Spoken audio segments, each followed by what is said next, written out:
اللہ رب العزت نے اپنے متقین پرہیزگار بندوں کی شان قرآن شریف میں جا بجا ارشاد فرمائی ہے۔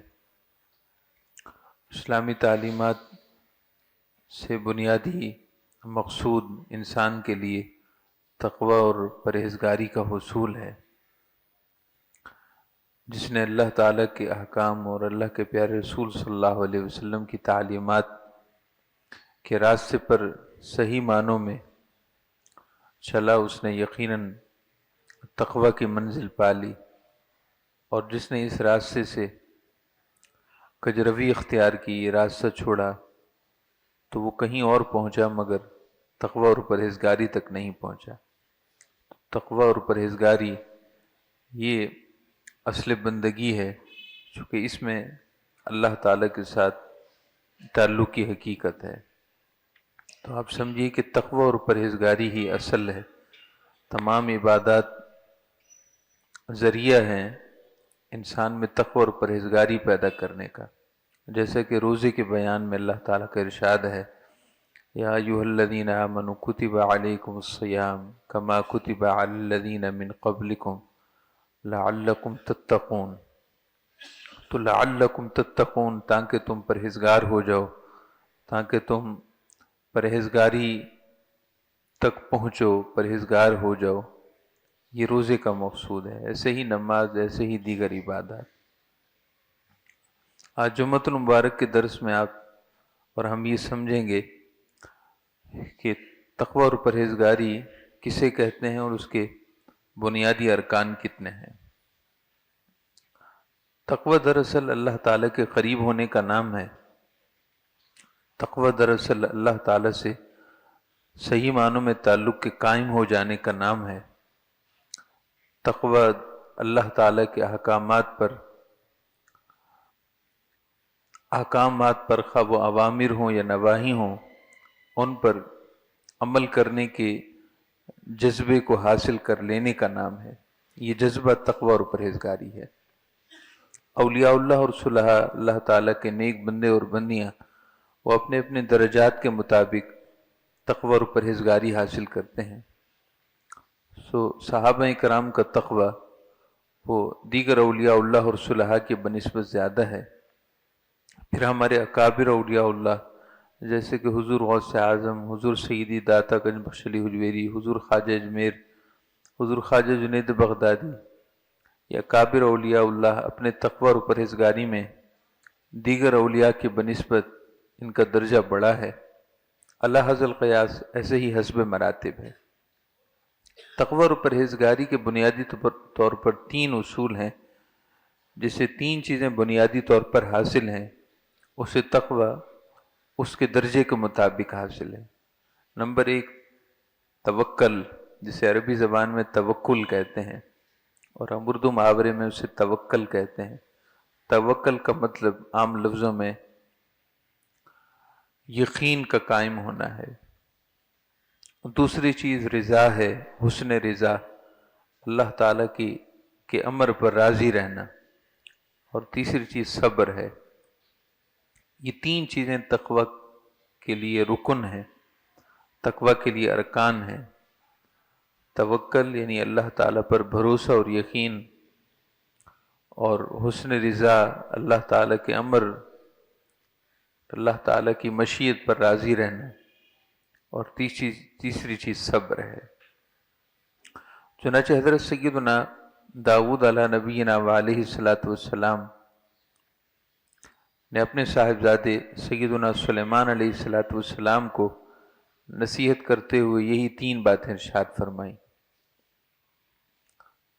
انہ قال لابنہ سلیمان علیہ السلام، وذکر عن داؤد علیہ السلام انہ قال لابنہ سلیمان علیہ السلام، کہ سیدنا داؤد علیہ الصلاۃ والسلام نے اپنے بیٹے سیدنا سلیمان علیہ الصلاۃ والسلام کو نصیحت کرتے ہوئے ارشاد فرمائے کہ یا بنی انما یستدل علی تقوی الرجل بثلاث، اے پیارے بیٹے سلیمان، کسی شخص کے تقوی اور پرہیزگاری کو تین چیزوں کی بنیاد پر پرکھا جاتا ہے۔ کسی شخص کی تقوی اور پرہیزگاری کو بثلاثن 3 چیزوں کی بنیاد پر پرکھا جاتا ہے کہ اس میں اگر وہ 3 چیزیں ہیں تو اس میں تقوی ہے، اور اگر 3 چیزیں یا ان میں سے کوئی ایک نہیں ہے تو اس میں تقوی نہیں ہے، اور یہ 3 چیزیں جتنی زیادہ ہیں اس میں اتنا ہی تقوی زیادہ ہے، پرہیزگاری زیادہ ہے۔ ارشاد فرمائے کہ حسن التوکل فیما لم ینل وحسن الرضا فیما قد نال وحسن الصبر فیما قد فات۔ ارشاد فرمائے کہ توکل اور یقین ان چیزوں میں کہ جن کی امید رکھی جاتی ہے لیکن ابھی حاصل نہیں ہوئی، اللہ تعالیٰ کی وہ نعمتیں، اللہ تعالیٰ کی طرف سے وہ نعمتیں جو ابھی حاصل نہیں ہیں، مگر ان کے بارے میں اللہ تعالیٰ پر توکل اور بھروسہ ہو کہ میرے رب مجھے وہ عطا فرمائے گا، میرے رب وہ مجھے عطا فرمائے گا، وہ ہر شے پر قادر ہے، اس کے خزانوں میں کوئی کمی نہیں ہے۔ کوشش اپنی جگہ رہے لیکن یقین اور بھروسہ اللہ پر ہو۔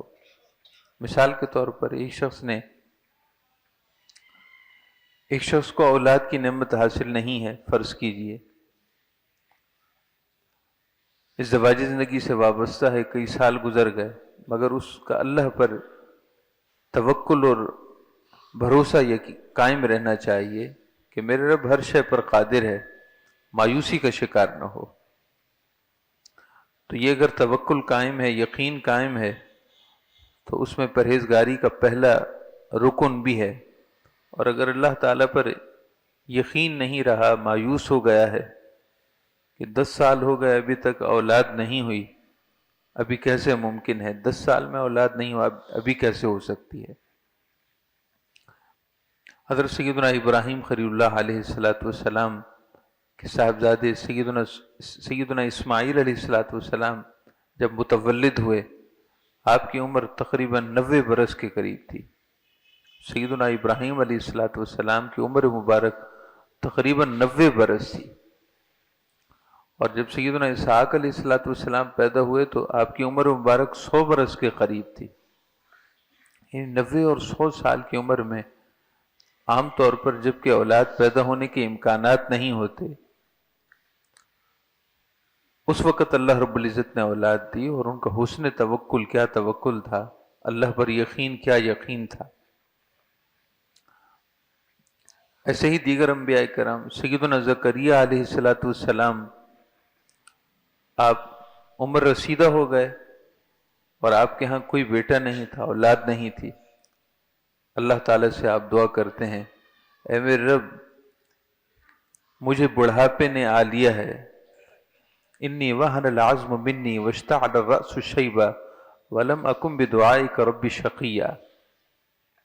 اللہ میرے ہاں اولاد نہیں ہے، بیٹا نہیں ہے، میرا کوئی وارث نہیں ہے، لیکن میں تیری رحمت سے مایوس نہیں ہوں، تیرے خزانوں میں کوئی کمی نہیں ہے، تو جب چاہے جس وقت چاہے نعمت عطا فرما سکتا ہے۔ اللہ مجھے وارث عطا کر، مجھے بیٹا عطا کر۔ اللہ تعالیٰ نے آپ کی دعا کو شرف قبولیت سے نوازا، بڑھاپے کی عمر میں آپ کو خوشخبری دی کہ ہم آپ کو ایک ایسا بیٹا عطا کریں گے کہ جن کا نام یحییٰ ہوگا۔ نہ صرف اللہ تعالیٰ نے بیٹے کی ولادت کی خوشخبری سنائی، بلکہ ان کا نیکوکار ہونا، صالح ہونا، اور ان کا نام تک ارشاد فرمایا کہ ان کا نام یحییٰ ہوگا۔ اللہ کی رحمت سے کبھی مایوس نہیں ہونا چاہیے۔ اولاد پیدا نہیں ہوئی، اولاد نہیں ہے، یا بیٹیاں ہیں اور بیٹا نہیں ہے، یا بیٹے ہیں اور بیٹیاں نہیں ہیں، اللہ تعالیٰ نے ارشاد فرمایا کہ یہ سب ہماری تقسیم ہے، ہماری ذات پر یقین اور بھروسہ رکھو، ہم اگر چاہیں گے تو دے دیں گے، اگر تمہارے حق میں بہتر ہوگا تو دے دیں گے، اور اگر تمہارے حق میں کچھ اور بہتر ہوا تو وہ دے دیں گے۔ یہ فیصلہ تم نے نہیں کرنا کہ بہتر کیا ہے اور بہتر کیا نہیں، یہ فیصلہ ہم نے کرنا ہے۔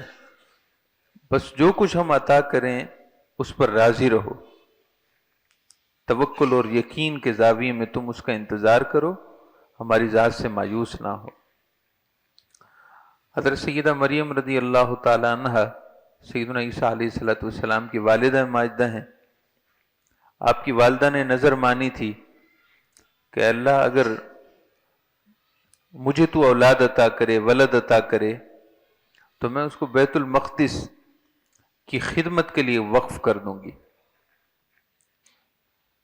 ان کے ہاں اولاد نہیں تھی، عرض کی کہ محررا فتقبل منی انک انت السمیع العلیم، اللہ میں نظر مانتی ہوں، انی نذرت لک ما فی بطنی محررا فتقبل منی انک انت السمیع العلیم۔ قرآن شریف کی آیات ہیں، اللہ اگر تو مجھے ولد عطا کرے، اولاد عطا کرے، تو میں اسے تیری راہ میں آزاد کر دوں گی۔ مطلب یہ ہے کہ اپنی خدمت سے اسے، اپنی خدمت کی ذمہ داریوں سے میں اسے آزاد کر دوں گی، وہ تیرے گھر بیت المقدس، بیت المقدس کی خدمت کرے گا۔ فلما وضعتها قالت رب انی وضعتها انثى، جب آپ کے ہاں ولادت ہوئی تو ولادت، بچی کی ولادت ہوئی، سیدہ مریم کی ولادت ہوئی، تو اس وقت آپ پریشان ہو گئیں، چونکہ آپ کے ذہن میں یہ تھا کہ بیٹا پیدا ہوگا تو بیت المقدس کی خدمت میں وقف کر دوں گی، لیکن یہاں اللہ کا فیصلہ یہ تھا کہ بیٹا نہیں، ہم آپ کو بیٹی دیں گے، تو آپ پریشان ہو گئی۔ پریشانی کا ذکر اللہ کی بارگاہ میں کیا، اللہ تعالیٰ نے ارشاد فرمایا کہ جو کچھ ہم نے دیا ہے وہ اس سے بہتر ہے جو آپ نے طلب کیا ہے، یہ کئی بیٹوں سے بہتر ہے، یہ بیٹی، یہ ایسی بیٹی ہے کہ اس جیسا کوئی بیٹا نہیں ہے۔ فلما وضعتها قالت رب انی وضعتها انثى، جب آپ کے ہاں سیدہ مریم کی ولادت ہوئی تو عرض کرنے لگی، یا اللہ یہ تو میں نے بیٹی جنی ہے، میرے ہاں تو بیٹی کی ولادت ہو گئی۔ اللہ تعالیٰ کی طرف سے ارشاد ہوا، یعنی آپ پر الہام ہوا کہ جو ہم نے آپ کو بیٹی عطا کی ہے، اس جیسا کوئی لڑکا نہیں ہے، اس جیسا کوئی بیٹا نہیں ہو سکتا، یہ شان والی بیٹی ہے، کئی شان والے بیٹوں پر بھاری ہے، اپنی فضیلت میں، اپنی شان میں۔ اور حدیث پاک میں آپ صلی اللہ علیہ وسلم نے ارشاد فرمایا کہ جہان کی ساری عورتوں میں سے افضل ترین، اللہ تعالیٰ کے ہاں مرتبے میں سب سے بلند و بالا، تمام جہان کی عورتوں میں 4 عورتیں یہ سب سے افضل ہیں، اور ان میں سیدہ مریم کا بھی ذکر فرمایا آپ صلی اللہ علیہ وسلم نے۔ تو مطلب کہنے کا یہ ہے کہ ہم بعض دفعہ خواہش کر رہے ہوتے ہیں کہ اللہ میرے ہاں اولاد ہو جائے، اولاد نہیں ہوتی تو اسے مایوس نہیں ہونا چاہیے، اللہ پاک کی جب مشیت ہوگی تو اولاد عطا ہو جائے گی۔ 10 12 سال، 15 سال کے بعد بھی لوگوں کے ہاں اولاد پیدا ہوتی ہے۔ قرب و جوار میں دیکھیے آپ، ہمارے کئی جاننے والے ہیں کہ 12 سال تک ان کے ہاں اولاد نہیں ہوئی،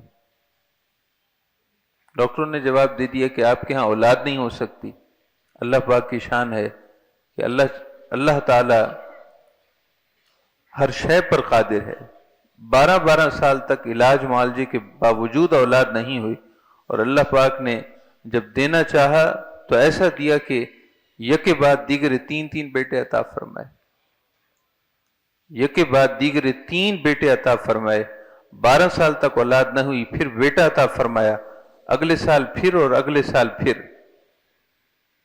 اللہ تعالیٰ جو چاہے کر سکتا ہے، جب وہ ہر شے پر قادر ہے تو پھر مایوسی کس بات کی۔ تو پہلی بات یہ ہے کہ حسن التوکل فیما لم ینل، جو نعمتیں ہم چاہتے ہیں اور وہ آگے ملنے کی امید رکھی جا سکتی ہے تو اللہ پر یقین کامل ہونا چاہیے، بھروسہ کامل ہونا چاہیے۔ تقوی و پرہیزگاری کا دوسرا اصول یہ ہے کہ وحسن الرضا فیما قد نال، جو نعمتیں حاصل ہیں وہ جتنی کوانٹٹی میں حاصل ہیں، جس طرح حاصل ہیں، ان نعمتوں پر ہم راضی رہیں، یا اللہ ان تیری نعمتوں پر ہم راضی ہیں۔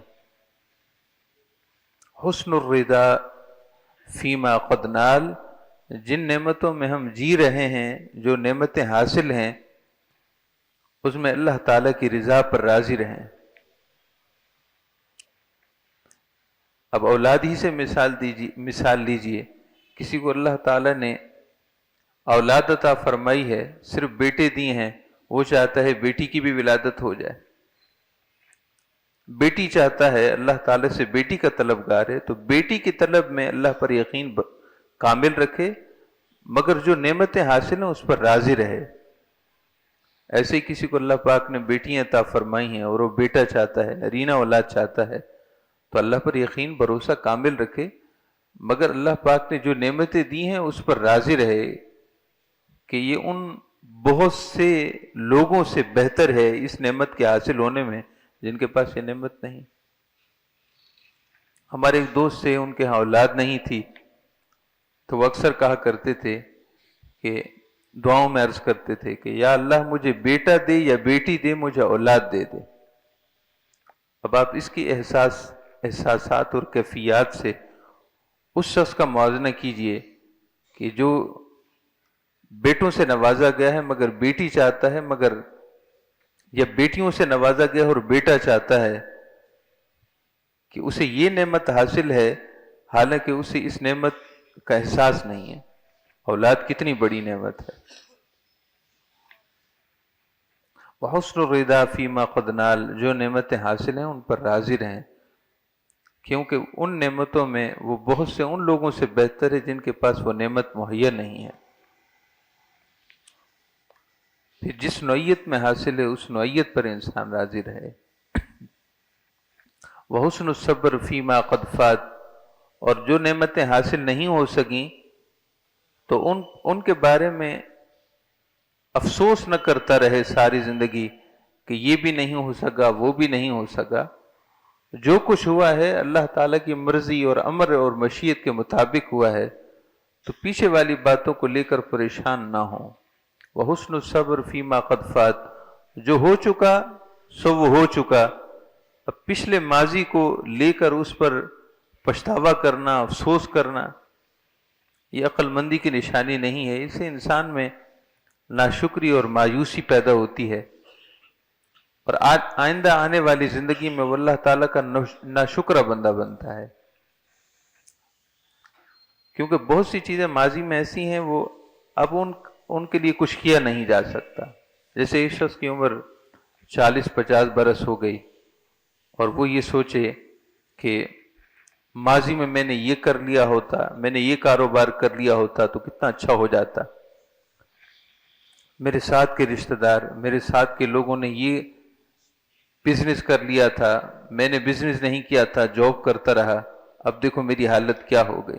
جو کچھ ہوا ہے اللہ کی امر اور مشیت کے مطابق ہوا ہے. اب پچھلے پر پچھتاوا اور افسوس کرنے والے یہ مزید ناکامی کا شکار ہو جاتے ہیں. جو ہو چکا سو وہ ہو چکا، کیونکہ اللہ تعالیٰ کی مشیت اور امر کے سب کچھ ماتحت ہے. ہمارے ارادے اس وقت تک نہیں بنتے جب تک اللہ کی مشیت نہیں ہوتی. ہم ارادہ کرتے ہیں اور ارادہ ٹوٹ جاتا ہے. وہ ارادہ کیوں ٹوٹتا ہے؟ اللہ کی مشیت ہوتی ہے. بہت سے لوگ سوچتے ہیں کہ کاش میں نے نوجوانی کی عمر میں یہ فیصلہ کر لیا ہوتا تو اس طرح پریشان نہ ہو رہا ہوتا، تو اس وقت کر لیا ہوتا تو کر لیا ہوتا. اب پچھلی باتوں کو لے کر کوڑنا، پچھتاوا کرنا، افسوس کرنا کہ ایسا کر لیا ہوتا تو ایسا ہو جاتا. حدیث پاک میں اس بات سے منع کیا گیا ہے. یہ مت کہو کہ اگر ایسا ہوتا تو اگر ایسا ہوتا. جو کچھ ہوا ہے وہ ہو چکا ہے.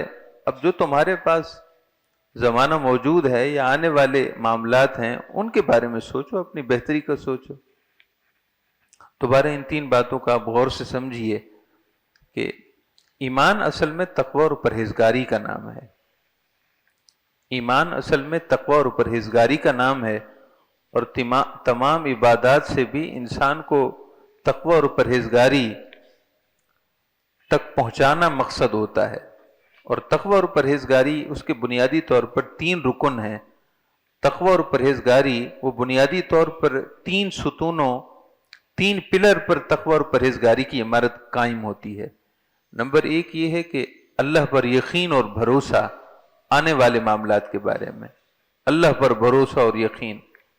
ملک کے حالات کیسے چل رہے ہیں، نہ جانے آئندہ کی زندگی کیسی ہوگی، ہمارے بچوں کا کیا ہوگا، یا میرے کاروبار کا کیا ہوگا. پہلے بھی اللہ رب العزت کا اتنا فضل اور احسان رہا ہے، اور اب بھی ہے، اور انشاءاللہ آئندہ بھی ہوگا. لہذا آنے والے معاملات کو اس طرح لے کر سوچنا کہ نہ جانے میرا کیا بنے گا. رزق روزگار میں عام طور پر لوگ اب زیادہ پریشان ہیں. معاشی صورتحال آگے کیا ہوگی, مہنگائی زیادہ ہو جائے گی. پریشان ہونے کی کوئی حاجت نہیں. سوچنا اچھی بات ہے, آگے کے لیے پلاننگ کرنا, تدبیر کرنا اچھی بات ہے, لیکن تدبیر کو اپنے دماغ پر سوار کر لینا اور اس وقت کی جو زندگی گزر رہی ہے اس کے معاملات کو متاثر کرنا, یہ کوئی عقل مندی والی بات نہیں. حسن التوکل فیما لم ینل, اللہ پر یقین اور بھروسہ ان معاملات میں جو آنے والے ہیں. نمبر 2, حسن الرضا فیما قد نال, جو حالات اور معاملات اور جن نعمتوں میں ہم ہیں ان کو اپنے لیے کافی سمجھیں, ان کو اپنے لیے بہتر سمجھیں کہ جو کچھ ہے بہت بہتر ہے. جو کچھ میرے ساتھ ہے وہ دیگر کئی لوگوں کی بنسبت میرے پاس بہت اچھا ہے, میں بہت اچھا رہ رہا ہوں, نعمتوں میں ہوں. تو اس میں اللہ تعالیٰ کی رضا پر راضی رہنا. وحسن الصبر فیما قد فات, اور جو ہو چکا ہے اس کو دوبارہ کھرچنے اور ٹٹولنے کی ضرورت نہیں ہے. جو کچھ ہوا ہے وہ ویسا ہی ہونا تھا. جو ہمارے ساتھ ہوا ہے پچھلی زندگی میں, جو کچھ ہم کرتے آئے ہیں, جو کچھ ہوا ہے, ہماری سوچ و بچار کے بعد جو کچھ ہوا ہے وہ ویسا ہی ہونا تھا, تقدیر میں ویسا ہی لکھا تھا. البتہ یہ کہ انسان سے اگر کوئی گناہ ہوئے ہیں, غلطی ہوئی ہیں, تو ان پر افسوس کرنا یہ ایک علیحدہ میٹر ہے, اس کی بات نہیں ہو رہی.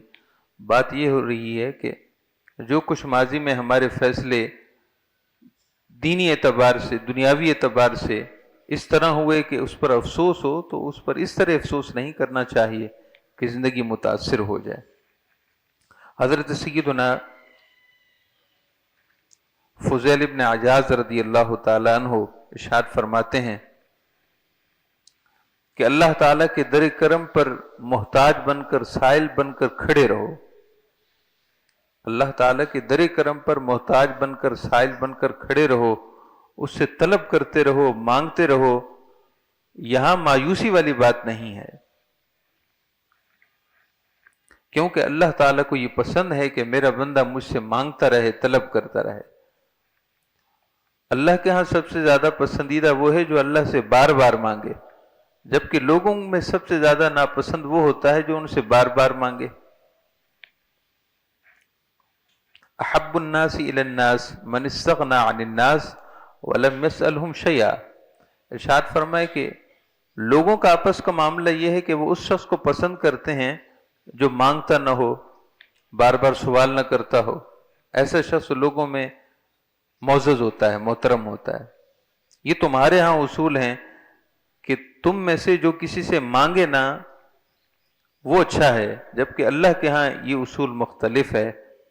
ارشاد فرمائے کہ احب الناس الی اللہ من احتاج الیہ وسألہ وابغض الناس الیہ من استغنى عنہ ولم یسأل منہ شیئا.